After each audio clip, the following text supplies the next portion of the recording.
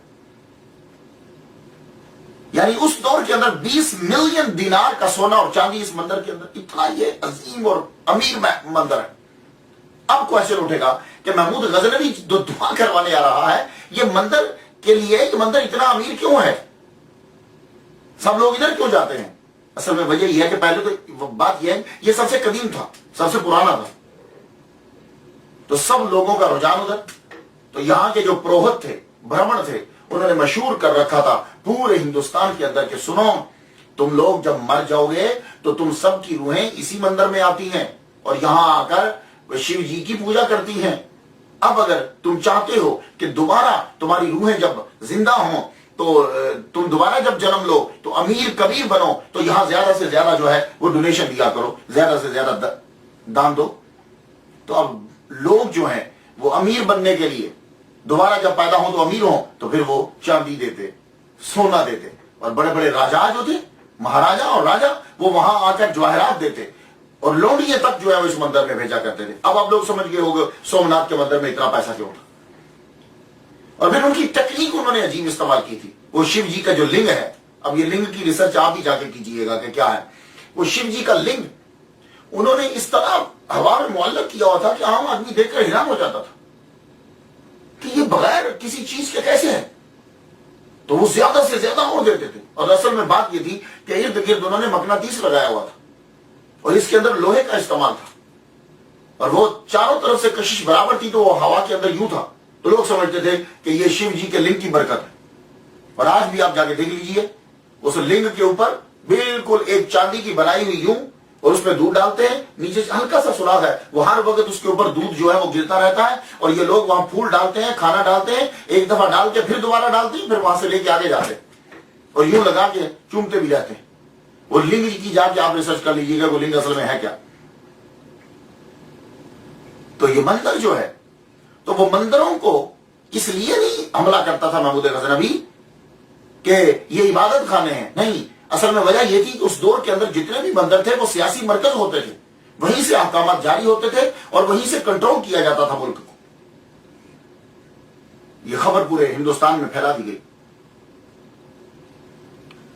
کہ تمہارے جو مندر گرائے گئے ہیں وہ اس لیے کہ سومناتھ کا بھگوان جو ہے وہ تمہارے لیے تم سے ناراض تھا. ہم دیکھتے ہیں کہ کس طرح بڑھتا ہے محمود اس کی طرف.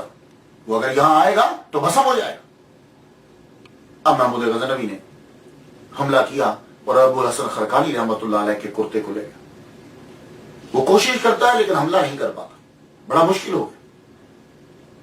پھر اس نے ایک رات یوں کرتا کو رکھا اور کرتا سامنے رکھ کے دعا مانگتا ہے، پروردگار عالم اپنے اس بندے کے کرتے کے صدقے سے مجھے فتح عطا فرما.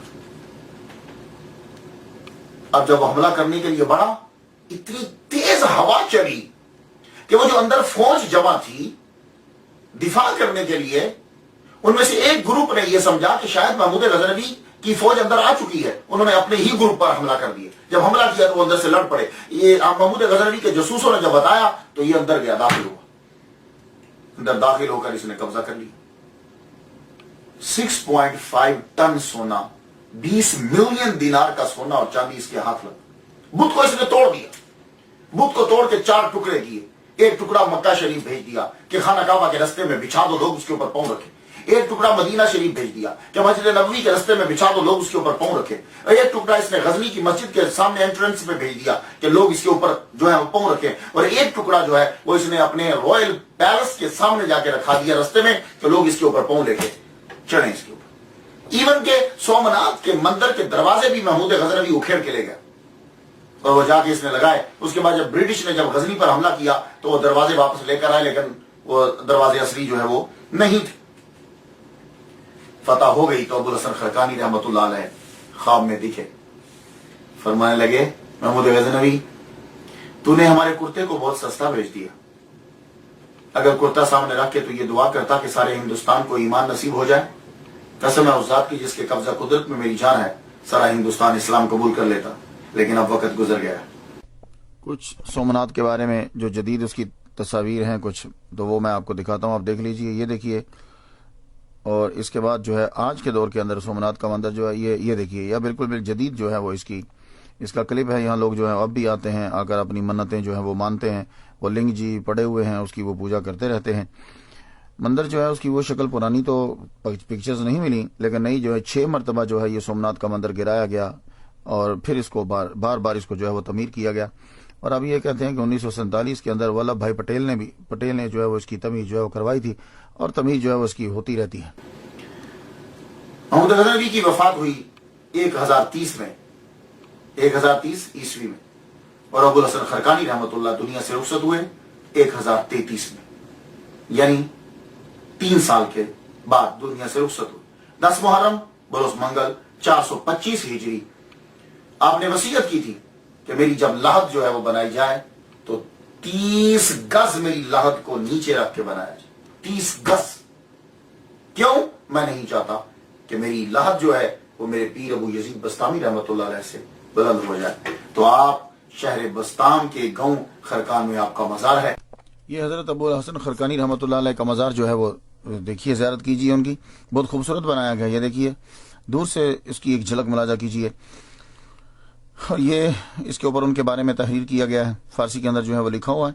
یہ پھر مزار شریف، نیچے سے اس کی ایک پکچر جو ہے وہ ملاحظہ کیجیے. یہ محراب ہے آپ کی مسجد کا، حضرت ابو الحسن خرقانی رحمۃ اللہ علیہ کی مسجد کا محراب. یہ جو ہے انٹرنس ہے، مین گیٹ ہے. اس کے اوپر جو نیلا کلر آپ کو نظر آ رہا ہے، یہاں حضرت بھائی یزید بستامی رحمۃ اللہ علیہ نے جو ان کے بارے میں پیش گوئی کی تھی وہ اس کے اوپر ساری تحریر ہے، آپ اس پہ پڑھ سکتے ہیں. اور ان کے بارے میں مختلف جو ہیں ان کے اشعار کہے ہوئے اور ان کی چیزیں. اور یہ ان کا مزار ایک رات کا ایک جو ہے یہ منظر ہے. آج بھی لوگ جو ہے، یہ دیکھیے شیخ ابو الحسن خرقانی رحمۃ اللہ تحریر کتاب خانہ، آج بھی لوگ یہاں آتے ہیں، مرجع خلائق ہیں. اور جو ان کے قبر کے اوپر ہاتھ رکھ کے، وہ وائٹ پتھر کے اوپر ہاتھ رکھ کر جو دعا مانگتا ہے، اللہ تعالیٰ اس کی دعا کو جو ہے وہ قبول فرما لیتا ہے. آج بھی لوگ جو ہے وہ یہاں آتے ہیں، اس کے اوپر ہاتھ رکھتے ہیں اور دعا. دنیا آج بھی جاتی ہے، وائٹ پتھر نصب ہے. آپ نے فرمایا تھا جو اس کے اوپر ہاتھ رکھ کے دعا مانگے گا اللہ تعالیٰ اس کی دعا کو قبول کر لے گا. اور لوگ جو ہے دعا مانگتے ہیں اور اللہ تعالیٰ اس دعا کو جو ہے وہ قبول فرماتا ہے. میں نے تو ان کے لیے فاتحہ پڑھ لی، آپ لوگ جو ہیں وہ بھی ان کے لیے فاتحہ پڑھ لیجئے. اللہ تعالیٰ قبول فرمائے. اجازت دیجیے. وآخر دعوانا الحمدللہ رب العالمین.